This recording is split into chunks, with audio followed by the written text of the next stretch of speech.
La maison dans laquelle je me trouve actuellement, je pense qu'elle est hantée. Et aujourd'hui, je vais vous raconter tout ce que j'ai vécu dans celle-ci. Je vous avoue que je n'ai rien écrit du tout pour cette vidéo-là, j'ai vraiment envie de faire une vidéo full spontanée, full honnête, pour vous dire vraiment ce que j'ai vécu, voilà, vous détailler les événements comme ils sont vraiment arrivés. Bien sûr, je ne me souviens pas de tout dans les détails, il y a forcément des trucs que je vais oublier. Je vais vraiment vous parler des événements paranormaux qui sont arrivés dans ma maison et qui sont vraiment les plus chauds. Où je me suis dit, là, très dur de trouver une explication pour ce truc-là, quand même c'est très bizarre. Dans mon récit, je vais montrer aussi des vidéos que vous n'êtes pas obligé de croire. Moi juste j'avance des choses, après vous faites votre propre avis. Vraiment c'est super important car il ne faut pas vraiment croire tous les gens sur internet, vraiment faites gaffe à ça. Voilà, comme par exemple ça c'était faux. Rien de paranormal, juste moi qui allume ma lumière. Alors maintenant, je vous conseille de éteindre vos lumières, de vous mettre dans une ambiance assez horrifique, si je puis dire, pour commencer à entendre ma première histoire. Alors, déjà pour vous mettre un peu de contexte, il faut savoir que cette maison, ça ne fait pas tant d'années que j'y suis. Pourquoi vous allez me dire? Parce qu'en fait, avant j'habitais à La Bastide-Saint-Cernin, c'est un petit village de quelques habitants. Ce village-là, il était super, la maison dans laquelle j'habitais était aussi super, mais il ne m'est rien arrivé de flippant dans celle-ci. C'est peut-être normal d'ailleurs, car cette maison-là, elle avait été construite par mes parents. Dans cette maison-là, j'ai que des bons souvenirs, vraiment. Je suis tellement nostalgique de cette époque-là, quand j'étais petit, vraiment c'était fou, on n'avait aucun problème avec mon frère, vraiment on s'amusait tout le temps. Dans cette maison-là, il s'en est passé des choses magnifiques. On jouait souvent à la DS, à Inazuma, enfin bref, c'était super, on dansait, que des choses bien. Jusqu'au jour où ma mère et mon père, ils vont me parler et ils vont me dire qu'on déménage.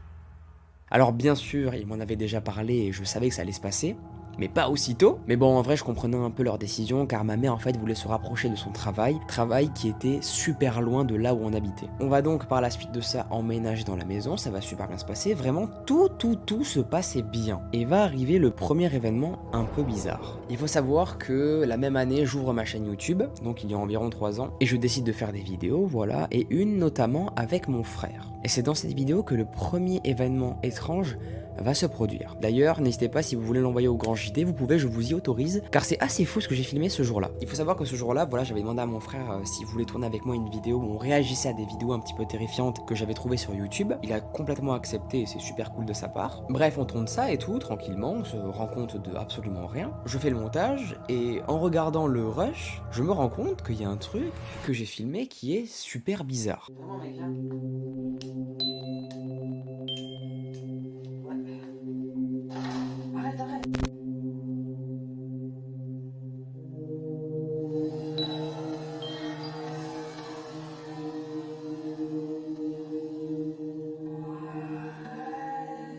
Alors au début je me dis ok c'est peut-être une poussière, voilà ok, mais ce truc là a l'air vachement de ressembler à une tête. Voilà, je trouve que ça ressemble à une tête, je sais pas si vous aussi vous trouvez, je sais pas si vous aussi vous voyez cette tête humanoïde. Moi en tout cas je la vois très bien, je trouve qu'elle est assez bien dessinée. Mais bon, comme je vous l'ai dit, ça c'est pas le plus pire, c'est pas forcément super terrifiant. Vous allez sûrement me dire que c'est une particule ou que c'est une poussière, vous avez peut-être raison, mais je trouve ça très étrange que celle-ci en fait fait un mouvement de bas en haut. Mais ça, comme je vous le redis, ce n'est pas l'événement le plus flippant, c'est le plus léger, le plus soft. C'est vraiment le niveau 1 de l'iceberg. C'est maintenant qu'on va passer au niveau 2.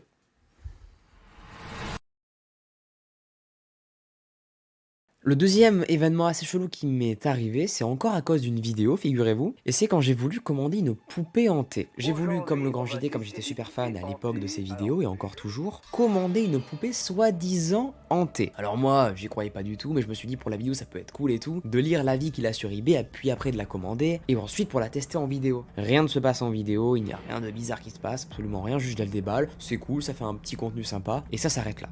Sauf que quelques temps plus tard, il se passe des trucs un petit peu bizarres. Cette poupée-là, je vais la laisser dans ma chambre, dans le carton où elle était emballée, au tout début. Et dans ce carton-là, d'ailleurs, il faut savoir qu'il y avait un mot. Je vous avoue que j'ai pas du tout pris au sérieux ce qu'il y avait marqué sur cette lettre. Pour moi, c'était du pipeau pour rendre le truc beaucoup plus crédible. Mais vraiment, j'y croyais absolument pas, quoi. Jusqu'au jour où, dans ma chambre, il a commencé à se passer des trucs vachement bizarres. Ces choses-là, c'est tout simplement que mes lumières ont commencé, souvent, fréquemment, à s'activer tout seul, pour aucune raison. même ça m'arrivait souvent, je posais des questions, et en fait ces lumières-là me répondaient. Je devenais fou, hein, vraiment, je devenais complètement fou, mais des fois ça marchait, et c'est ça qui me faisait un peu bader en fait. Alors après du coup j'en ai parlé à mon père, s'il pouvait régler ce problème-là, car en fait ces bugs-là se passaient que dans ma chambre. Bien sûr après que je lui ai dit ça, il a essayé de régler ce problème-là, mais encore quelques jours après, bam, ça a recommencé. Les lumières, elles clignotaient encore toutes seules. Et les gars, donc il se passe un truc un peu chouette avec cette lumière là, c'est qu'en fait, l'autre marche très bien, on peut le voir là-bas, et elle marche pas du tout, enfin je sais pas, elle fait des trucs bizarres. What, mais putain, mais mec, mais Et tout le temps, ça le refaisait, jusqu'au jour où ma poupée, je décide de la mettre hors de ma chambre. Je l'avais mis entre ma fenêtre et mes volets. Il y avait, vous savez, un petit espace. Les gens, eux, souvent mettent des chaussures, des pots de fleurs, leurs doigts qu'ils ont au préalable coupés. Non, personne ne fait ça. Et bien non, moi, je mettais ma poupée hantée que j'avais achetée sur eBay. Donc voilà, je la mets et tout, ça se passe super bien. Bref, le lendemain, je me réveille et tout, et je vous assure que cette poupée n'avait pas bougé. Je l'avais bien laissée dans le carton entre ma fenêtre et mon volet. Sauf que quand je me réveille, ma mère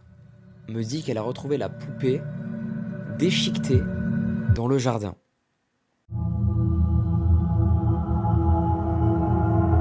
Ma mère, en fait, elle avait ramassé dans le jardin, car quand elle s'est levée, quand elle a voulu aller ouvrir au chien, elle a vu la poupée devant la porte de la maison, là où il y avait un petit coin d'herbe. Voilà, je vous mettrai des images d'illustration. Et bien voilà, complètement déchiquetée, détruite quoi. Je précise que le carton, par contre, lui, et le polystyrène qu'il y avait à l'intérieur, étaient restés par contre entre ma vitre et mes volets. Je trouve ça complètement chelou. Moi je dis à ma mère, mais maman, je t'assure, je te jure que c'est vrai, je n'ai pas fait tomber la poupée dans le jardin. Et elle bien sûr me croit pas du tout et elle me dit bon, bah, c'est sûrement les chiens qui l'ont bouffé quoi, et ça doit être sûrement ça. Et en vrai après, quand elle me dit ça, je la crois un peu parce que je me dis ouais, en vrai, c'est possible que tu vois le chien il ait pris ça comme un doudou et qu'il ait mangé, parce qu'il faut savoir que mon chien, Sherkan, le berger australien que j'ai, eh bien aime beaucoup en fait déchiqueter les doudous qu'on lui achète, voilà. Il adore ça, il est fan, c'est un friand de tout ça. Et ma mère elle va me balancer du coup cette théorie là que ce serait le chien qui l'aurait bouffé.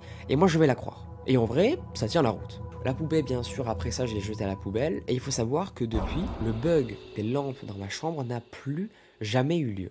Et ça, je trouve ça fou. Par contre, encore, aujourd'hui, là où était avant notre cuisine et notre poubelle par la même occasion, des fois la lumière, elle clignote. Elle clignote. Et ça, je trouve ça fou.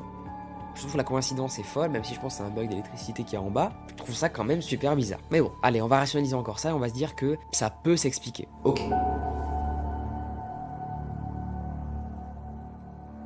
On n'y échappe pas celle-ci, on va parler maintenant de l'avant-dernière histoire que j'ai vécue dans cette maison, que j'ai beaucoup de fois racontée à ma famille, à des proches à moi, car ça paraît complètement lunaire et vous allez comprendre pourquoi je dis ça. Il y a quelques années de ça, du coup, vous savez, on emménage et tout. Une chose à savoir, c'est que dans cette maison, ma mère, elle n'y a jamais bien dormi. Pour vous mettre un peu de contexte, mes parents avaient leur chambre à eux, et moi et mon frère, la nôtre chacun. Et ma mère, souvent, elle se plaignait qu'elle avait assez mal le soir quand elle dormait en bas du dos. Et même au-delà de ça, elle était pas super